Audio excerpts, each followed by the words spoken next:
అందరికీ నమస్కారం.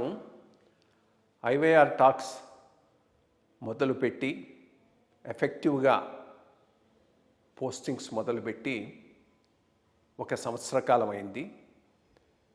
ఈ సంవత్సర కాలంలో సబ్స్క్రైబర్స్ బేసు 3,000 నుంచి 33,000 దాకా పెరిగింది. ఐవైఆర్ టాక్స్ను ఆదరిస్తున్న మీ అందరికీ నా ధన్యవాదాలు. భవిష్యత్తులో కూడా ఇదే రకంగా ఐవైఆర్ టాక్స్ని మీరు ఆదరిస్తారని ఆశిస్తూ ఉన్నాను. Thank you. అందరికీ నమస్కారం. ఐవైఆర్ టాక్స్కు స్వాగతం. పివి రమేష్ గారితో ముఖాముఖిలో ఇది పార్ట్ 2. పార్ట్ 1లో వారి విద్యాభ్యాసము, వారి ప్రస్థానము, ఐఏఎస్లో యంగర్ డేస్లో వారు చేసిన వర్కు, అక్కడి నుంచి ఇంటర్నేషనల్ ఏజెన్సీస్లో వారు చేసినటువంటి వర్క్ను గురించి ముచ్చటించడం జరిగింది. 2009లో తిరిగి ఆంధ్రప్రదేశ్కు ఏపీ క్యాడర్కి వచ్చాడు. వచ్చిన తర్వాత మెడికల్ అండ్ హెల్త్ డిపార్ట్మెంట్లో, ఆ పైన ఫైనాన్స్ డిపార్ట్మెంట్లో చాలా ఇంపార్టెంట్ క్రూషల్ డిపార్ట్మెంట్స్లో వర్క్ చేసి కొన్నాళ్ళు సీఎం గారి దగ్గర నుండి ఆ పైన రిటైర్ అయినాడు. రిటైర్ అయిన తర్వాత కూడా యాక్టివ్గా చాలా కార్యక్రమాలు చేస్తూ ఉన్నాడు. వాటన్నిటిని గురించి ఈరోజు ఈ సెకండ్ పార్ట్లో మనం ముచ్చటిద్దాం. రమేష్ గారు 2009లో తిరిగి వచ్చారు back to the AP government. ఎవరున్నారు అప్పుడు సీఎంగా? ఎక్కడ నీకు పోస్టింగ్ వచ్చింది? What is the background? How did you? నేను తిరిగి వచ్చినప్పుడు రాజశేఖర రెడ్డి గారు సీఎంగా ఉన్నారు. ఏప్రిల్ 2009. అప్పుడు ఎలక్షన్ మధ్యలో ఎలక్షన్లు అయిపోగానే నన్ను కమిషనర్ ఇండస్ట్రీస్గా పోస్టింగ్ ఇచ్చారు. ఆయన సెప్టెంబర్లో చనిపోవడం జరిగింది దురదృష్టవశాత్తు. తర్వాత రోషయ్య గారు సీఎం అయిన తర్వాత నన్ను ప్రిన్సిపల్ సెక్రటరీ హెల్త్ కింద, హెల్త్ డిపార్ట్మెంట్. ఎన్నాళ్ళు ఉన్నారు హెల్త్లో? 2 ఏళ్ళు ఉన్నాను sir. 2 years. And how was that experience? ఏం చేయగలిగారు? It's great experience sir. Great experience. Secretary హెల్త్గా గణనీయమైనటువంటి మార్పులు చేయాలి అంటే 5 సంవత్సరాల పాటు అని ఒక ప్లాన్ తయారు చేసుకున్నాం. హెల్త్లో నా అభిప్రాయం సార్, నేను ప్రపంచంలో చూసినంతా కూడా ఆరోగ్యం, విద్య, ఆహారం, న్యూట్రిషన్ సెక్యూరిటీ, ఈ 3 కూడా ప్రభుత్వం యొక్క ముఖ్యమైన బాధ్యతలు. Safety, security, level playing field, ఇవి కాకుండా పబ్లిక్ సర్వీసెస్లో ఈ 3 కూడా. వీటిల్లో మనకి అగైన్ ప్రభుత్వంలో structural problems, internal management issues, human రిసోర్సెస్ని ఏ విధంగా అలైన్ చేసుకుంటాం, డిప్లాయ్ చేస్తాం, ఆ ఆర్గనైజేషన్ ఏమిటి. మనకున్న పెద్ద సమస్య హెల్త్ సెక్టర్లో ఏమిటంటే, ప్రైమరీ హెల్త్ సెక్టర్లో స్టాఫ్ ఎక్కువ ఉన్నారు కానీ డెలివరీ చాలా తక్కువ. ఖర్చు అక్కడ ఎక్కువ చేస్తున్నాం కానీ పర్ఫార్మెన్స్ తక్కువ. ఎందుకంటే కన్ఫ్యూషను, రోల్ క్లారిటీ లేకపోవడం, కావలసిన రిసోర్సెస్ కావలసిన టైంలో లేకపోవడం, సరైన స్టాఫ్ని డిప్లాయ్ చేయకపోవడం, వీటన్నిటికంటే ముఖ్యంగా ఒక టార్గెటెడ్ అప్రోచ్ లేకపోవడం. Gate keeping sir, referral system అనేది హెల్త్లో చాలా ముఖ్యం. ప్రైమరీ హెల్త్ సెంటర్లో ఇప్పుడు నేను తలనొప్పి, ఇప్పుడు మెయిన్ ప్రాబ్లం ఏమిటంటే మనకి టెర్షరీ హాస్పిటల్స్, నిజామ్స్ ఇన్స్టిట్యూట్ కానీ, అపోలో, మన ప్రైవేట్ హాస్పిటల్స్ కూడా మనకు తలనొప్పి వస్తే అక్కడికి వెళ్ళిపోవచ్చు. మన దారిలో ఆపేవాళ్ళు ఎవరు ఉండరు. కావాలంటే డబ్బులు కట్టాలి. లేదా ప్రైవేట్ హాస్పిటల్ అయితే, పబ్లిక్ హాస్పిటల్ అయితే మీరు ఫ్రీగా వెళ్ళొచ్చు. దీనివల్ల ఏమిటంటే ఓవర్ క్రౌడింగ్, స్పెషలైజ్డ్ సర్వీసెస్లో ఓవర్ క్రౌడింగ్ అవడం వల్ల క్వాలిటీ ఆఫ్ కేర్ తగ్గిపోతుంది. సో ఇవన్నీ కూడా అలైన్ చేసుకోవాల్సిన అవసరం ఉంది. So it was a great experience. ఆ టైంలోనే, అదే సమయంలో నేను నిజామ్స్ ఇన్స్టిట్యూట్ డైరెక్టర్గా అడిషనల్ ఛార్జ్ కొంతకాలం చేశాను. తర్వాత ఎన్టీఆర్ యూనివర్సిటీ వైస్ ఛాన్సలర్గా కూడా అడిషనల్ ఛార్జ్ చేశాను. కాబట్టి నాకు ఇటు హాస్పిటల్ అడ్మినిస్ట్రేషన్ మీద, పాలసీ మేనేజ్మెంటే కాకుండా, కానీ ఒకటి గమనించింది ఏమిటంటే సార్, నేను అనుకున్న కాంప్లెక్సిటీస్ కంటే ఇంకా ఎక్కువ కాంప్లెక్సిటీస్, ఛాలెంజెస్ ఉన్నాయి. రెండవది, మనకి కావలసినంత కెపాసిటీ, కేపబిలిటీ సిస్టంలో లేదు. టెక్నికల్ డిపార్ట్మెంట్స్ మేనేజ్ చేసే కేపబిలిటీ. నాకున్న ఒక అడ్వాంటేజ్ ఏమిటంటే, అప్పుడు కొంత వరల్డ్ బ్యాంక్ ప్రాజెక్టు, డిఫిడ్ ప్రాజెక్ట్ నుంచి కొంతమంది ఎక్స్పర్ట్స్ని తీసుకుని ఒక ప్రాజెక్ట్ సపోర్ట్ యూనిట్ అనేది ఏర్పాటు చేసి టెక్నికల్ అసిస్టెన్స్, టెక్నికల్ ఇష్యూస్ మీద కానీ, మేనేజ్మెంటు, సూపర్విజను, క్వాలిటీ పారామీటర్స్. కానీ 2 సంవత్సరాలు సరిపోదు సార్. 2 సంవత్సరాలు హెల్త్ సిస్టమ్ని అభివృద్ధి చేయాలి, మార్పు తీసుకురావాలంటే కన్సిస్టెంట్గా లీడర్షిప్ 5 సంవత్సరాలు ఉండాలి. తర్వాత 2 సంవత్సరాల్లోనే నేను అక్కడి నుంచి వెళ్ళిపోవచ్చు. బేసిక్గా అసలు అది దట్స్ ఏ జనరల్ ప్రాబ్లం అనుకో, బ్యూరోక్రాటిక్ ప్రాబ్లము. మరి పాలిటీషియన్స్ కూడా ఎందుకు ఇది అండర్స్టాండ్ చేసుకోలేకపోతున్నారో అర్థం కావట్లేదు. ఒక మినిమం 4 to 5 years టెన్యూర్ ఇవ్వండి, ఎవరిని you can't hold them responsible for the results. But ఎవరికి ఉండటం లేదు ఆ టెన్యూర్. ఎవరికి ఆ టెన్యూర్ లేనప్పుడు ఎవరిని నువ్వు you can't hold them responsible for the results.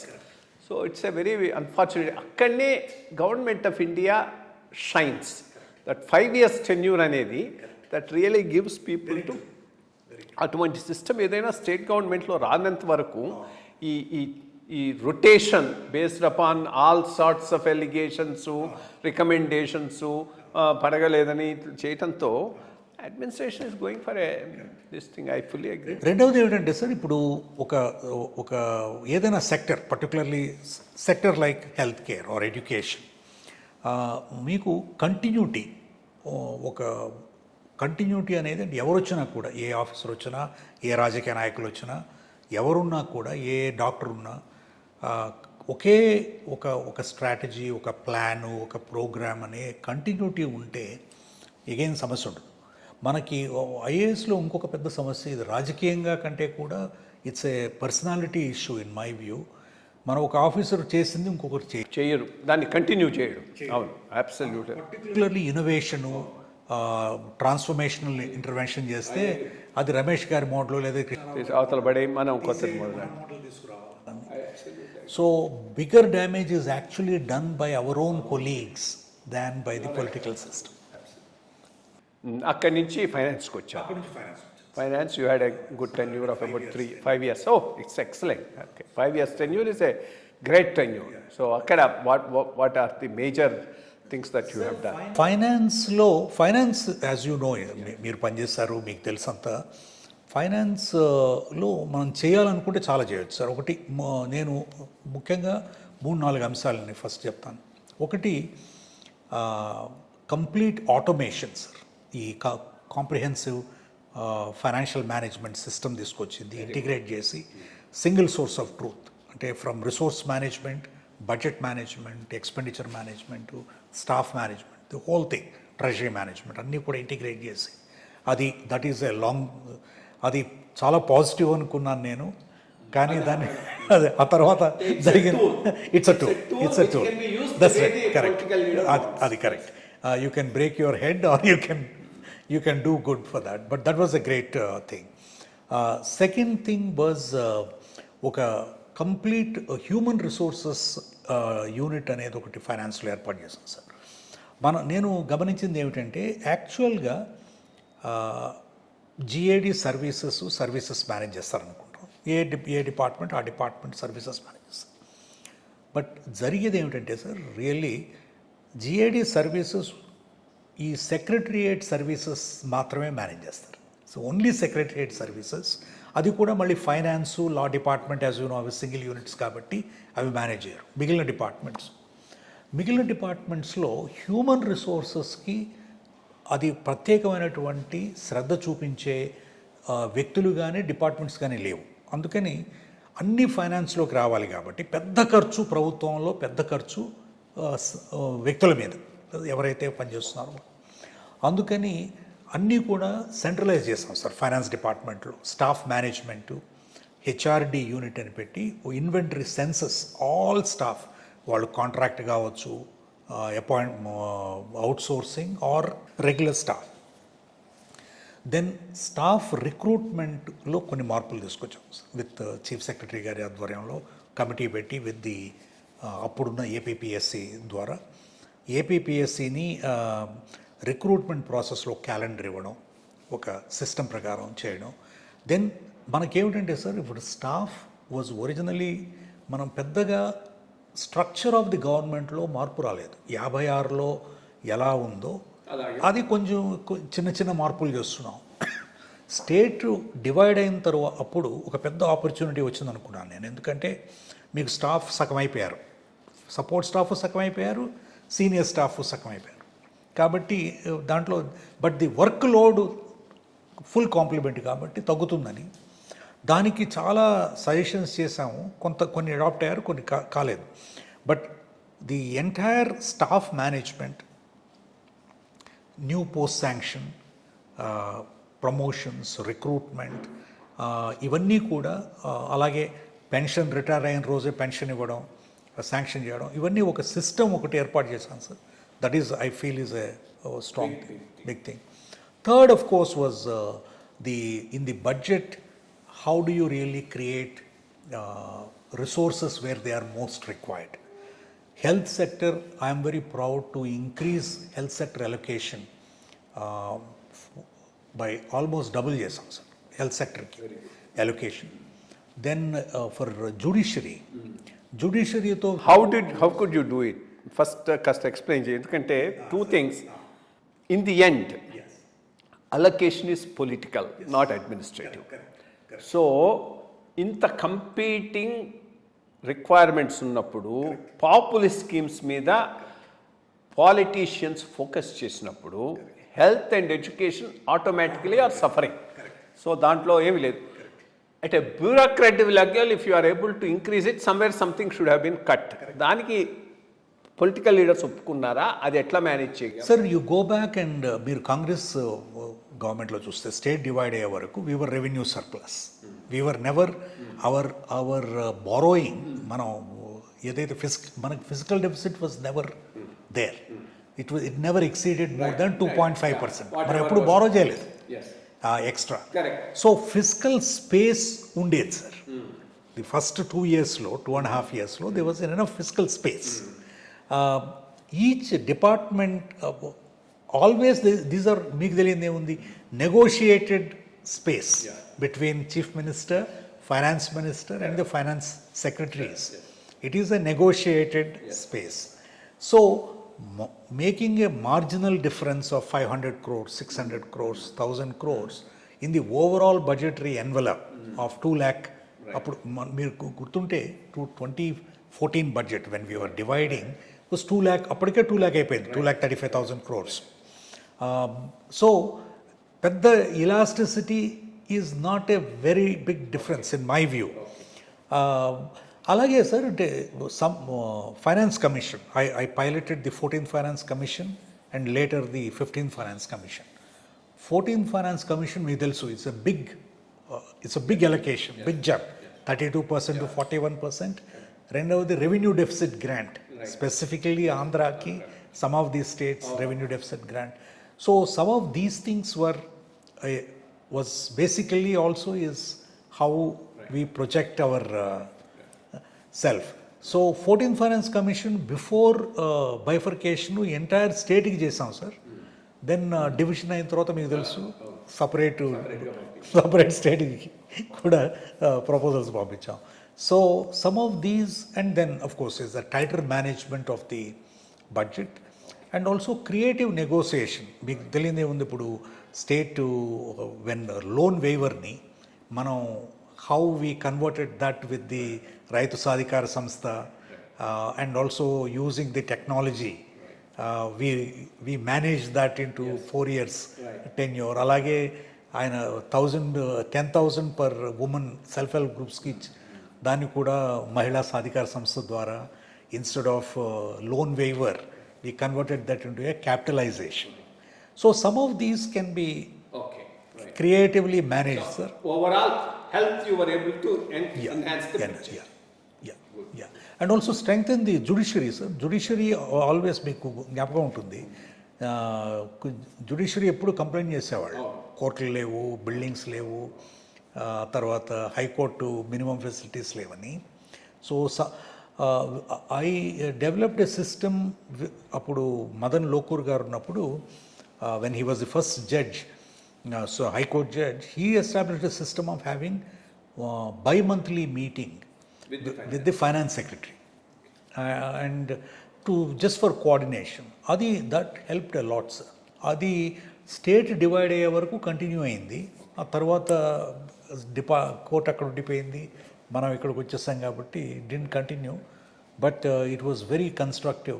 దానివలన 2.5 years I remember we were able to double the number of courts, establish family courts అన్ని జిల్లాల్లో, family courts, and increase the budget, annual budget from 8-10 crores ఉండేది sir అప్పుడు budget for buildings, made it 100 crores per year.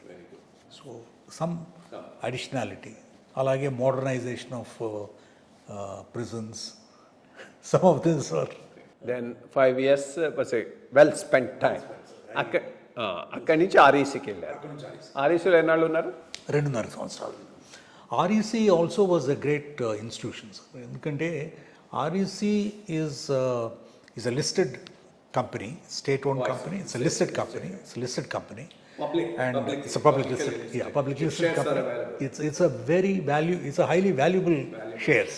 It's doing very well. It is when I joined, we were doing a business of about 40,000 crores a year. It's a fully commercial. It lends money to both Discoms, Gencos, Transcos, and to private sector. And it also has an international arm. So నేను that commercial entity, we doubled its operations. 40,000, when I left we were doing a business of 1,26,000 crores.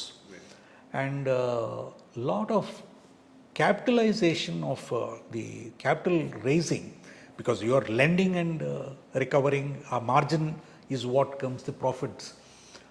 When I joined, our profit after tax was about 4,000 crores. When I left, it was 10,000 crores. And in this 2.5 years, I raised about $7 billion in overseas markets, sir. So which reduced the cost of $7 billion, sir. అంటే ఆ రోజుల్లో 60 అనుకున్నా మనం ఒక 42,000 కోట్లు international మార్కెట్లో.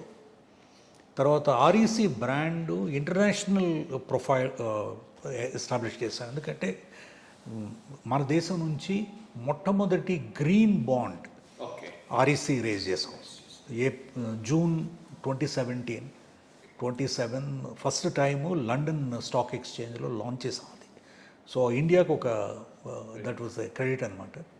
తర్వాత renewable ఎనర్జీకి విండ్, సోలార్, స్టోరేజ్, తర్వాత ఎలక్ట్రిక్ మొబిలిటీ, ఎలక్ట్రిక్ వెహికల్స్, వీటిలన్నింటికీ ఫైనాన్సింగ్, ఈ green financing window REC is leader. ఈరోజు ఇంత పెద్ద ఎత్తున వస్తూ ఉన్నాయి. ఈ 7 ఏళ్లలో 8 సంవత్సరాల్లో ఇంత పెద్ద ఎత్తున గ్రీన్ ఎనర్జీ ప్రాజెక్ట్స్ పెరిగినాయంటే funding, bulk of the funding REC. అది ఒక పక్కన సార్. ఆర్ఈసీకి 2 పిల్లర్స్ ఉంటాయి. ఒకటేమో కమర్షియల్ పిల్లరు, ఇది public listed company, you manage it stocks. It's quite a valued company now, it's a Maharatnas. ఇంకోటి ఏమిటంటే గవర్నమెంట్ పిల్లర్స్. గవర్నమెంట్ పిల్లర్ ఏం చేస్తారంటే దాంట్లో గవర్నమెంట్ ప్రోగ్రామ్స్ అన్ని, ఎందుకంటే మినిస్ట్రీ ఆఫ్ పవర్కి ఇంప్లిమెంటింగ్ ఆర్మ్ లేదు కాబట్టి ఆర్ఈసీ ఇంప్లిమెంటింగ్ ఆర్మ్. ఇది వరకు rural electrification corporation award sir originally. It is now only an REC because it is more a commercial enterprise rather than rural development. So దాంట్లో పూర్తిగా ఇప్పుడు ఈ government of India programmes అన్నీ కూడా REC coordinate చేస్తుంది. Task force is managing director of REC, is also head of the national task force. దాంట్లో నేను I headed the Saubhagya schemes.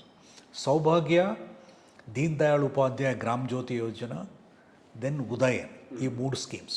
3 స్కీమ్స్లో ముఖ్యమైనది, ఈ 3 ముఖ్యమైన స్కీమ్సే సార్. దీంట్లో ముఖ్యమైనది Saubhagya was electrification of all villages, all habitations, all households in the country. So prime minister గారి ఉద్దేశం ఏమిటంటే 14 నెలల్లో ఇవి చెయ్యాలి అని. మేము 12 నెలల్లోనే 2,64,00,000 ఇళ్లకి ఇచ్చేసారు, 18 లక్షల హ్యాబిటేషన్లకి, 16,542 గ్రామాలకి పవర్ సప్లై డెలివరీ చేశాం across the country, in the remotest parts of the country. ఇది 12 నెలల్లో చేసాం sir. And but of course I mean it's mobilisation లక్షల మంది అంటే దీంట్లో ముఖ్యమంత్రులు, మంత్రులు, అధికారులు, private sector, Transco, Genco, discoms, వాళ్ళ ఆఫీసర్లు, ఫీల్డ్ లెవెల్ స్టాఫ్ వాళ్ళందరినీ ట్రైన్ చేసి, మొబిలైజ్ చేసి, ప్రజల్ని ఇన్వాల్వ్ చేసి, ఎన్యూమరేట్ చేసి, it was that is massive work. It's a massive work. And Uday కింద is a modernisation of discom modernisation, వాటి ఫంక్షనింగ్. తర్వాత Deen Dayal Upadhyay is an automation of the distribution system. ఈ ప్రోగ్రామ్స్ చాలా వరకు I'm proud of the work that I did in that 2.5 years. నేను భారతదేశం నలుమూలల ప్రాంతాల్లో తిరిగి ఇవి పుష్ చేశాను సార్. ఇవి చేయడం వల్ల అవి చాలా వెరీ సాటిస్ఫైయింగ్. మీరు ఆర్ఈసీ నుంచి వచ్చినప్పుడు ఓ రూమర్ ఉండింది, మీరు ఇంకా సర్వీస్కి రిజైన్ చేసి ఎంపీగా పోటీ చేస్తారని. ఏమైనా ఉండిందా అసలు అట్లాంటిది ఏమైనా అసలు? అంటే నాకేమనిపించిందంటే సార్, ఇంత ప్రస్థానంలో ఫీల్డ్లో తర్వాత గవర్నమెంట్ ఆఫ్ ఇండియా ఇక్కడ చేసిన తర్వాత రాజకీయాల్లోకి వస్తే బాగుంటుంది ప్రత్యక్షంగా అని తప్పకుండా ఆ ఆలోచన ఉండేది, ఉంది కూడా. అయితే కోయిన్సిడెంట్లీ అండ్ ఇది అనుకోకుండా జరిగిందనమాట. నేను జారిపడి చేయి విరగొట్టుకున్నాను, షోల్డర్ ఇంజురీ. ఆ తర్వాత సర్జరీ అయ్యి ఆపరేషన్ చేసి ఇవన్నీ రైట్ షోల్డర్ అనమాట. చాలా అసలు చాలా అనుకోకుండా జరిగిందనమాట. దాంతో అది ఆ ఎలక్షన్ ముందు జరిగింది. అది ఒక ప్రావిడెన్షియల్ అనుకోవచ్చు, లేకపోతే యాక్సిడెంటల్గా ఇన్సిడెంట్ జరిగి ఉండొచ్చు. సో దాంతో ఆ ఆలోచనకి గుడ్ బై చెప్పి you came back to the state government on request of the state government. అప్పటికి ఎవరు జగన్ గారు వచ్చినప్పుడు నేను తిరిగి వచ్చాను. You came back to and then you were part of the CM. ఏమేమి చూసేవాళ్ళు? నేను industry, power, health, education, welfare, ఇంకా ఇండస్ట్రీస్, ఇన్వెస్ట్మెంట్స్. నేను 1 year ఏమో స్పెషల్ సిఎస్గా ఉన్నాను సార్. తర్వాతనేమో రిటైర్డ్ అయిపోయిన తర్వాత ఇంకొక 6 నెలలు continue. So 1.5 years you were there. What is your experience there in the CMO and working with Jagan as CM? You felt comfortable or బయటికి రావడానికి కారణం ఏంటి ఏమైనా? ఐ మీన్ ఓవరాల్గా వాట్ ఎవర్. జగన్ గారి పని వ్యవహారం మిగిలిన ముఖ్యమంత్రులతో చాలా మనం పనిచేసిన ముఖ్యమంత్రులతో కంపేర్ చేస్తే ఆయన చాలా ప్రత్యేకమైన వ్యక్తి. నాకు ప్రత్యక్షంగా అయితే మాత్రం చాలా గౌరవం ఇచ్చేవాడు.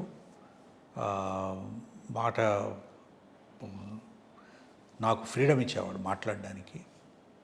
కానీ ఆయన మనం అడ్వైజు, సజెషన్స్ అవి ఆయనకి నచ్చేవి కావు. అది ఫండమెంటల్. రెండవది ఏమిటంటే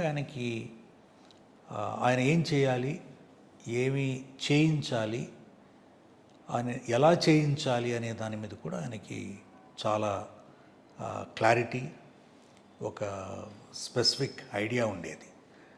దాని నుంచి ఆయన which is not conventional, which is not at all conventional, which is not rule bound, which is not system bound, which is not system bound. So he had ఆయన ప్రత్యేక వ్యక్తి అనుకోవాలి. నేను చూసిన ముఖ్యమంత్రుల్లో ఆయన ఒక ప్రత్యేకమైన, కానీ ఆయనకి చాలా స్పష్టమైనటువంటి, నిర్దిష్టమైనటువంటి అభిప్రాయాలు, ఆలోచనలు, ఆయనకి ఏం కావాలి అనేది ఆయనకి తెలుసు. ఆయన చెప్పేవాడు, చేయించుకునేవాడు. ఆయన రాజకీయ పరంగా కానీ, అధికార పరంగా కానీ ఆయన ఎఫెక్టివ్గా పనిచేశారు. బట్ ఆ అజెండాకు మీరు సెట్ కాలేకపోయినారు. సెట్ కాలేకపోయినా అనేది ఎన్నాళ్ళకు రియలైజ్ చేశారు? మేము పవర్లోకి వచ్చిన సూచనలు సూచాయప్రాయంగా మనకు అర్థమవుతుంది. ఆ తరువాత జనవరి నుంచి కూడా కోవిడ్ వస్తోంది అనే ఒక 20 అంటే 6 నెలలు మే 30వ తారీఖున ఆయన ముఖ్యమంత్రిగా బాధ్యతలు స్వీకరించిన తర్వాత 7 నెలలు నడిచింది ప్రస్థానం. జనవరి నుంచి కూడా కోవిడ్ అనేది ప్రపంచంలో వ్యాపిస్తుంది అనేది సూచాయప్రాయంగా తెలుస్తోంది. ఫిబ్రవరిలో మనకి 30 జనవరి భారతదేశంలో మొట్టమొదటి కేసు ఫిబ్రవరి నుంచి వ్యాపించడం మొదలైంది. సో ఫిబ్రవరి నుంచి కూడా నేను కోవిడ్ కోఆర్డినేషన్ మీద ఎక్కువ ఫోకస్ చేశాను. తర్వాత ఇక కొన్ని సమస్యలు నేను అక్టోబర్లో నేను రిజైన్ చేశాను. I resign. నాకు 3 సంవత్సరాలు అపాయింట్మెంట్ ఇచ్చారు. 3 సంవత్సరాలు in cabinet rank, cabinet minister.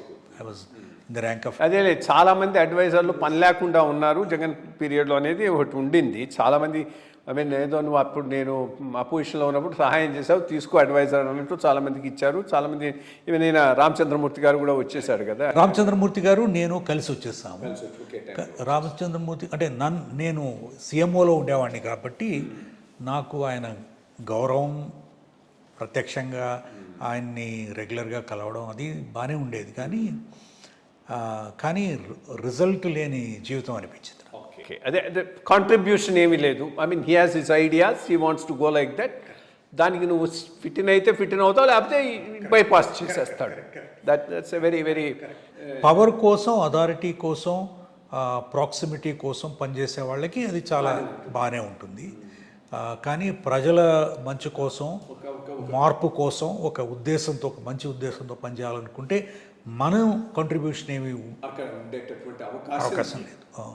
రెండవది ఏమిటంటే ఆయన ఎజెండా ఈ నవరత్నాలు తప్ప దాటి ఏమీ పెట్టుకోలేదు. నవరత్నాలని మించి ఏమీ చేయాలి అనే ఆశ కానీ, ఆశయం కానీ, సూచన కానీ ఆయన మనసులో ఉండేది కాదు. అంటే సిస్టమ్ అంతా కూడా లో మార్పు చేయాలి అనే అంబిషన్ కూడా లేదు. సో బయటకు వచ్చిన తర్వాత ఏం చేస్తూ ఉన్నారు అప్పటి నుంచి మీరు? బ్రాడ్గా what is the work you are doing? నేను చాలా విషయాల్లో చేతులు పెట్టాను. ఒకటి ముఖ్యంగా నేను కొంచెం గట్టిగా what I'm proud of is law చదివాను, ఎల్ఎల్బి చదివాను. రిటైర్ అయిన దగ్గర నుంచి 3 సంవత్సరాల పాటు ఎల్ఎల్బి చదివి 60 పేపర్లు రాసి 30 సబ్జెక్టులలో ఫస్ట్ క్లాస్లో పాస్ అయ్యాను. అది first.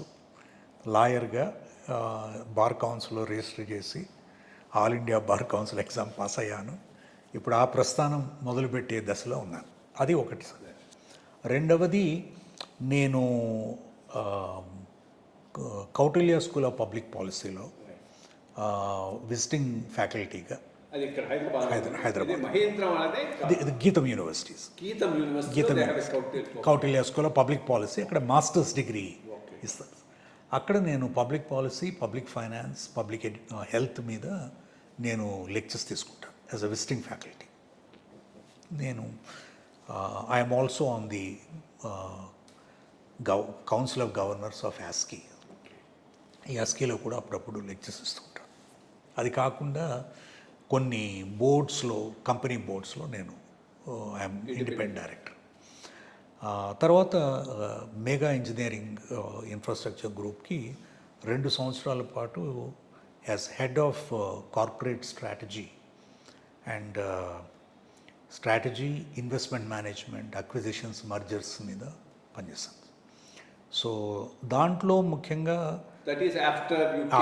After I retired and after 1 year 2 years పనిచేశాను. దాంట్లో I was managing director of their electric bus company for some time. Then BYD చైనాతో ఇండియాలో ఎలక్ట్రిక్ కార్లు తయారు చేసే ఒక జాయింట్ వెంచర్ అగ్రిమెంట్ ఒకటి గవర్నమెంట్ ఆఫ్ ఇండియాకి పంపించాం. అది చాలా పెద్ద అచీవ్మెంట్ సార్. ఎందుకంటే ఇండియాలో హైయెస్ట్ వాల్యూ అది ఒప్పుకోలేదు. రాజకీయాలు చైనీస్ ఇన్వెస్ట్మెంట్ ఒప్పుకోలేదు. కానీ అది చాలా వర్క్ చేస్తాం దాని మీద. Ground with Megha and BYD partnership, $1 billion investment 8,500 కోట్లు ఇన్వెస్ట్మెంట్ ఫస్ట్ స్టెప్. తర్వాత phase 2, phase 3. And it would have been in Hyderabad. It would have been Hyderabad. తర్వాత రీసెర్చ్ అండ్ డెవలప్మెంట్ సెంటరు, తర్వాత India focused models, technology transfers. The changed environment చూడాలి if it whether how that will happen. So corporate financing, corporate governance మీద అటు ఆర్ఈసీలో దగ్గర కానీ ఇక్కడ mega గ్రూప్లో పనిచేస్తున్నాడు. ఒక 5 years పాటు కార్పొరేట్ మేనేజ్మెంట్ మీద funding, financing, raising resources continue చేస్తున్నారా? లేదు సార్, అది మానేసి 2 ఏళ్ళు అయింది. ఈ 2 years నుంచి నేను mostly advisory lectures, talks, public interest issues, so వాటి మీద మాట్లాడడం, చర్చించడం, మీలాంటి పెద్ద మనుషులతో మాట్లాడడం, ప్రజల మంచి గురించి, అంటే సమాజానికి పెద్ద ఎత్తున మార్పు తీసుకొచ్చే అంశాలు ఏమున్నాయి, వాటిని ఏ విధంగా ప్రజలకి చెప్పాలి, కమ్యూనికేట్ చేయాలి, ఏ విషయాల మీద ప్రజలకు అవగాహన పెంచాలి. ముఖ్యంగా ఆంధ్రప్రదేశ్ రాష్ట్రంలో మీకు తెలియని విషయం కాదు సార్, ఇప్పుడు 11 సంవత్సరాలు అయింది రాష్ట్రాలు 2 విడిపోయి. 11 సంవత్సరాల్లో రాష్ట్ర పురోగతి ఎలా ఉంది, మార్పు చేర్పులు ఏ వచ్చాయి, ఎందుకు ఇంత నెమ్మదిగా మార్పు వస్తుంది ఆంధ్ర రాష్ట్రంలో, మార్పు వెనక్క, అదొక పెద్ద ఇష్యూ. ఎందుకంటే ఆంధ్ర ప్రజలు ఎప్పుడూ ప్రోగ్రెసివ్, లిటరేచర్లో కానీ, సోషల్ మూమెంట్స్లో కానీ, రాజకీయంగా కానీ, మనం ఒక్క రాష్ట్రంలోనే కాదు దేశవ్యాప్తంగా కూడా leadership, president footprints, they have left their footprints on the, so and industrial leaders in every sense, in every sector of the economy, doctors, engineers, lawyers, ఎందుకు రాష్ట్రం తిరోగమన స్థితిలోకి పడింది అనేది ఒక పెద్ద ప్రశ్న. అంటే మీరు దీని గురించి ఆలోచిస్తున్నారు అని నేను అనుకుంటాను. కానీ దీని గురించి మనలాంటి వాళ్ళు, సమాజం మీద అవగాహన ఉన్నవాళ్ళు, చూసిన వాళ్ళు ఇంకా ప్రజలకి చెప్పవలసిన అవసరం ఉంది, చైతన్యవంతులను చేయవలసిన అవసరం ఉంది అని నేను అనుకుంటున్నాను సార్. ఎందుకంటే ముఖ్యంగా 2 అంశాలు నాకు ఆందోళన కలిగిస్తాయి. ఒకటి ఏమిటంటే రాష్ట్రం అంతా కూడా ఒక రాజకీయం లేకపోతే సినిమాలు, ఈ 2 అంశాల వలన ఒక 2 టాక్సిక్ పాయిజన్స్, డ్రగ్స్ కంటే కూడా ఎక్కువగా ప్రజల్ని, కమ్యూనిటీ ఇష్యూస్, ఇవన్నీ కూడా వీటి ద్వారా క్యాస్టు, రీజనలిజము, లోకలిజం. సో అంటే మనసు వికసించి ఒక పురోగమన దశలో వెళ్ళవలసిన పరిస్థితిలో మనం ఒక పక్కనేమో ఆర్టిఫిషియల్ ఇంటెలిజెన్స్, క్వాంటమ్ కంప్యూటింగ్ ఇవన్నీ మాట్లాడుతున్నాం, ఇంకొక పక్కనేమో మీదే కులము, మనందరం కలిసి అని ఈ యొక్క సంకుచిత భావాల వల్ల ప్రాసెస్ కాదా అంటే సార్ నేను ఒక చిన్న థియరీ ఉంది దానికి. నేను అంతకుముందు చెప్పేవాడిని, ఇప్పటికీ కట్టుబడి ఉన్నాను. నేను చెప్పేది ఏంటంటే, of course it's in a much wider context. Andhra area less homogeneous compared to Telangana. Telangana is a more homogeneous unit. Samaikyandhra ఉన్నంత వరకు ఆ బ్రాడర్ దాంట్లో ఈ లోకల్ కాన్ఫ్లిక్ట్స్ బయటికి రాలేదు. నేను ఇది డివిజన్ అయ్యేటప్పుడు చెప్పాను, కాకముందు చెప్పాను. డివైడ్ అయిన తర్వాత తెలంగాణ బెటర్గా ఉంటుంది in terms of social cohesion. Andhra social cohesion will go down for 2 reasons. ఒకటి, regional disparities, regional issues are real. దాన్ని చాలా విజనరీగా డీల్ చేయకపోతే అది ఎప్పుడప్పుడు బ్లాప్ అవుతుంది. రెండోది, caste wise also the rigidities, the thinking is very strong. So దాన్ని చాలా బ్యాలెన్సింగ్ చేసుకొని బ్రాడ్ మైండెడ్ లీడర్షిప్ లేకపోతే అది ఎక్స్ప్లోడ్ అవుతుందని. అన్ఫార్చునేట్ గత దశాబ్దంలో ఈ 2 ఇష్యూస్ను అప్రాప్రియేట్గా ట్యాకిల్ చేసే విజనరీ లీడర్షిప్ ఆంధ్రాకు దొరకలేదు అనేది నా పాయింట్. మీరు మీతో 100కి 100 ఏకీభవిస్తాను సార్. ఖచ్చితంగా మీరు చెప్పింది 100% కరెక్ట్. ఎందుకంటే ఒక విధంగా తెలంగాణలో చాలా విప్లవాల వలన కానీ, నక్సలిజం వలన కానీ, నిజాం కరెక్ట్, హోమోజీనియస్ కరెక్ట్. ఇక్కడ దీంట్లో ప్రజల్లో ఒక విధమైనటువంటి చర్నింగ్, మొబిలైజేషన్ వచ్చింది ఇక్కడ. సో ఐడెంటిటీ అనేది ఇది న్యాచురల్, మా జిల్లా, మా ఊరు, మా కులము, మా గోత్రం, లేకపోతే మా రిలీజన్ అనేది. కానీ కలుపుకుపోవడం అందరూ బ్యాలెన్స్ చేసి ఒకరినొకరు కలుపుకుపోవడం, కలిసికట్టుగా పనిచేయాలనేది ఇక్కడ. అందులోనూ ఒక విధమైనటువంటి equity, social equity, economic equity తెలంగాణలో మీరు చెప్పినట్లుగా ఆంధ్రాలో ఎన్లైటెండ్ లీడర్షిప్ రాలేదు. పెద్ద మనుషులైతే ఆ పార్టీ ఈ పార్టీని నడిపిస్తున్నారు. కానీ మనం 11 సంవత్సరాలుగా చూసినట్లయితే ఇదేదైతే ఫండమెంటల్ ఇష్యూస్ మీరు రేజ్ చేశారో 2 ముఖ్యమైనవి, ఇది ఇంట్రా స్టేట్ డిఫరెన్సెస్. ఎంత ఇప్పుడు జిల్లాల్లోనే సార్, ఈవెన్ డెవలప్డ్ డిస్ట్రిక్ట్స్లో there are very backward areas. అది ఎవరో అడ్రస్ చేయడం లేదు. ఇక రాష్ట్రమే చూసినట్లయితే it's so heterogeneous, very heterogeneous. ఎక్కడ చూసినా కూడా, ఇప్పుడు మీరు సెంట్రల్ కోస్తా జిల్లాలు తీసుకున్నా కూడా, కృష్ణా గుంటూరు తీసుకుంటే మళ్ళీ ఒంగోలుకి వస్తే ఇట్స్ వేరే వ్యవహారం, నెల్లూరు ఇంకొక వ్యవహారం. So unless we are sensitive to this, మీరు చెప్పినట్లుగా ఇవి అడ్రస్ చేయకుండా, రెండవది కులతత్వం. మనం very strong identity is very strong. So అందులోనూ 2 రాజకీయ పార్టీలు కూడా 2 కులాలని రిప్రజెంట్ చేస్తున్న అనే అభిప్రాయం ఉంది. ఆ అభిప్రాయాన్ని రీన్ఫోర్స్ చేసి ఎస్టాబ్లిష్ చేసి ప్రూవ్ చేయడం వలన రాష్ట్రం కలిసికట్టుగా 6 కోట్ల మంది ముందుకు తీసుకెళ్లే వ్యవహారం కనపడడం లేదు. రెండవది ఏమిటంటే, మనకి 2 స్టాండ్స్ కనపడుతున్నాయి సార్. ఒకటి ఏమిటంటే ఫిజికల్గా ఇండిసిప్లిన్, అంటే మొత్తం రాష్ట్ర ఆర్థిక వ్యవహారాన్ని పూర్తిగా అల్లకల్లోలం ఇంత ఎత్తున చేసింది ఎప్పుడు లేదు. ఎక్కడ మన దేశంలోనే లేదు ఇంత పెద్ద ఎత్తున అల్లకల్లోలం చేసింది. ఈ అల్లకల్లోలాన్ని ఏమీ చేయడం లేదు. కొంత నియర్గా వచ్చేవాడు 10 సంవత్సరాలు కేసీఆర్ గారు కూడా దాన్ని ఆల్మోస్ట్ నియర్గా తీసుకోవాలి. కరెక్ట్. సో ప్రభుత్వ యంత్రాంగం నిస్త్రాణం అయిపోవడమే కాకుండా, రాజకీయపరం అయిపోవడమే కాకుండా, మీరు నమ్మరు, the level of corruption is grown exponentially.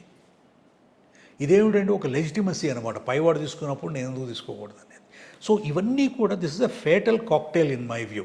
Drugs అని అంటున్నాం, కానీ ఇవన్నీ కూడా మోర్ సీరియస్ డ్రగ్స్. సో ఆంధ్రప్రదేశ్కి అంటే హ్యూమన్ రిసోర్సెస్ ఉన్నాయి, న్యాచురల్ రిసోర్సెస్ ఉన్నాయి. ఈ యొక్క క్లారిటీ థాట్ ఉన్న లీడర్షిప్ అవసరం sir. 100% and leadership enlightened,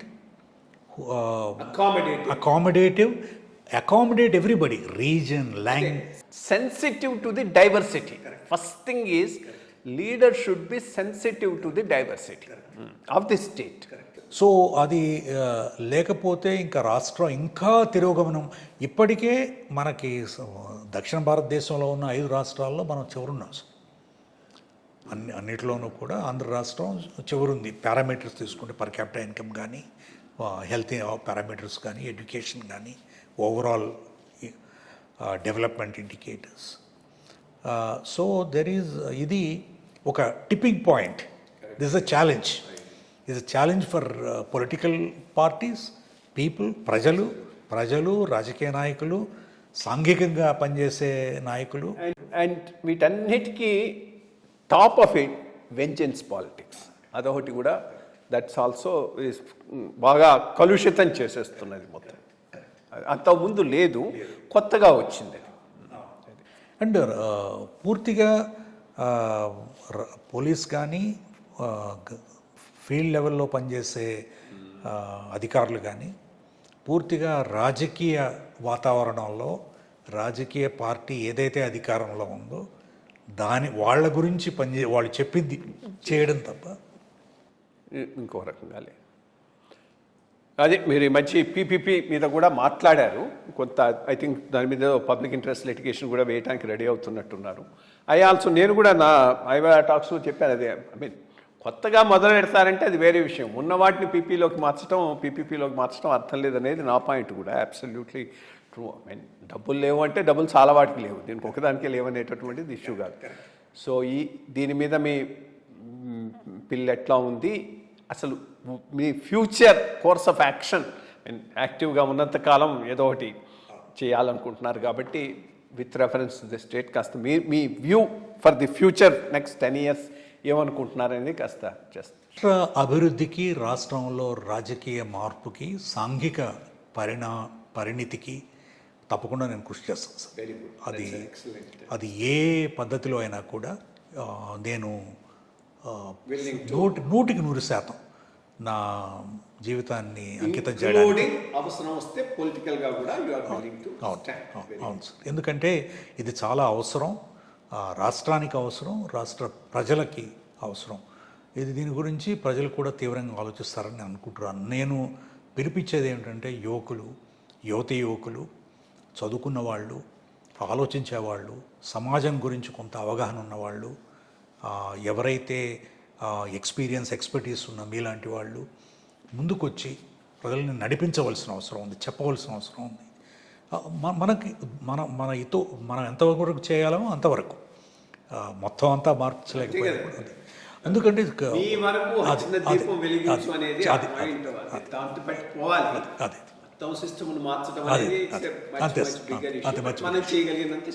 correct, తప్పకుండా. సో ఆ విషయం గురించి నేను ప్రజలతో మాట్లాడుతూనే ఉంటాను సార్. సమాజం గురించి, రాజకీయం విషయాల గురించి, అభివృద్ధి గురించి తప్పకుండా కృషి చేస్తూనే ఉన్నాం.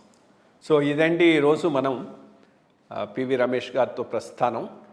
ప్రధానంగా ఇప్పుడు ఈయన potential dynamite for the states of Andhra Pradesh and Telangana. ఎందుకంటే సోషల్ కమిట్మెంట్ ఉంది, టైం ఉంది, లా చేశాడు. అన్నింటికన్నా more important is equipped to argue, go and do things, and he has all the energy. So I wish you all the best in your work, whatever you do. ఓవరాల్గా రాష్ట్రం మంచి, దేశం మంచి, దానికోసం మనం ఎంత చేయగలిగిన దానికి ఆ ప్రస్థానంలో మంచి ఫ్యూచర్ ఉండాలని నేను కోరుకుంటూ ఇంతటితో ఈ ముఖాముఖి ముగిస్తున్నాను. నమస్కారం. ఓవరాల్గా రాష్ట్రం మంచి, దేశం మంచి, దానికోసం మనం ఎంత చేయగలిగిన దానికి ఆ ప్రస్థానంలో మంచి ఫ్యూచర్ ఉండాలని నేను కోరుకుంటూ ఇంతటితో ఈ ముఖాముఖి ముగిస్తున్నాను. నమస్కారం. Thank you sir. Thank you very much.